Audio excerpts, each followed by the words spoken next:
Hello everyone, it's NotaNoobPat, and welcome to Perk Review. Today we're taking a look at the level 40 Felix Richter Perk, Built to Last.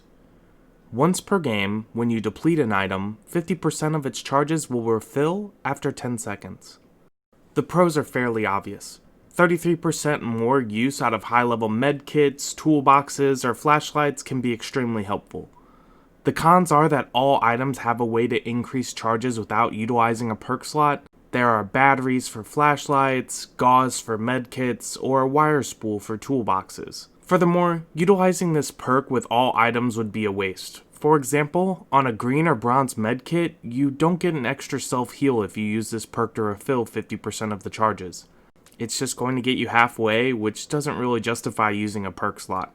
Let's check out our video demonstration. You can see here that I am using my purple medkit charges on self-heals and I am almost out of charges. To activate this perk, I deplete the item and the perk activates. You can see this indicated in the perk window by the Built to Last icon rotating counterclockwise for the 10 seconds of activation.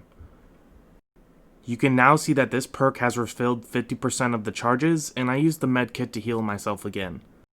The perk icon will now be dull the rest of the game, indicating that you can't use this perk again.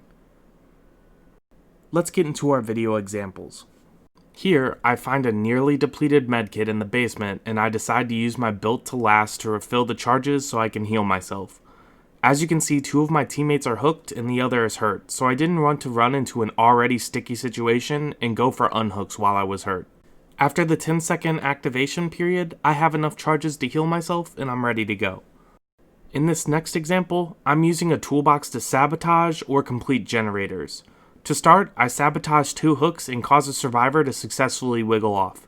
However, I never have the opportunity to sabotage a hook in a pressure situation the rest of the game. So, with 2 generators remaining and the other about to be completed, I decide to use my remaining charges on this generator.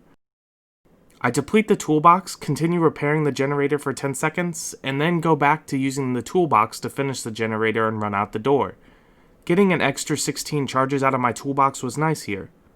This perk could work really well with toolboxes. You could bring increased charges and a brand new part on an engineer's toolbox and tear through a generator in half the time it would normally take you to solo a gen. In this match, I bring a ranger medkit with 32 charges. Normally this would be enough for 2 heals, but I also decide to add a wrap to it to get 40 charges. This means after I utilize my Built to Last, I will get 60 total charges with quick healing speeds from my emergency medkit. This being said, I could have brought Won't Make It, I could have brought botany knowledge for a healing build, or I could have utilized a gauze roll or gel to get an additional 28 charges instead of bringing this perk.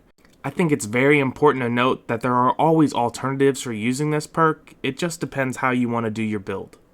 For this final example, I'm using a map with 2 beads. One allows me to mark locations for my teammates, and the other allows me to reveal everything my map sees to all my teammates. Therefore, I'm using this item for myself and also my teammates. I'm marking generators that I'm working on and using the map to find totems for my inner strength and to prevent Noed from popping at the end of a game. In the end, I realize that we have gen trapped ourselves in this middle section of the map, and I utilize my remaining charges to show my teammates where these 3 generators are at and activate my Built to Last. Now, I have additional charges on my rainbow map. Rainbow maps have the ability to find black locks, so I'm going to run around the map searching for the hatch in case someone needs it.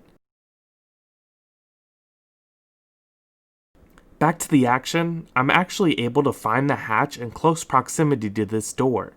I'm going to open the door, but my teammate is downed and likely won't make it out by crawling through the door. Instead of panicking, I use my extra map charges to mark the hatch and try to get the Huntress's attention. I successfully get the Huntress to follow me away from the hatch while my teammate crawls towards it. Now, my teammate is on the marked hatch and I'm able to escape. The hatch opens, and now you can see that Jane is also able to escape. Without these extra charges, I possibly wouldn't have been able to find the hatch, and I wouldn't have been able to mark it for my teammate. Built to Last came in clutch here. Let's give this perk a grade. Built to Last is a 5 out of 10. Starting with the downside, adding 50% more charges is underwhelming or unnecessary on some items. Furthermore, you can extend charges naturally with add-ons or choose to use different perks to increase heal speed instead of using this perk with a medkit. That being said, if you want to have a super build with 60 charges of a medkit, over 20 charges of a flashlight, or 30 plus charges of a map if you're hatch hunting, this perk is the only way to do that. Again, there are tons of alternatives, but still, not that bad of a perk. Thank you guys so much for watching. I hope you enjoyed this video. If you did, make sure to leave it a like. If you want to check out more perk review, make sure to look for the links in the description and visit my channel to subscribe. I also stream twice a week on Twitch if you want to stop by. Take it easy.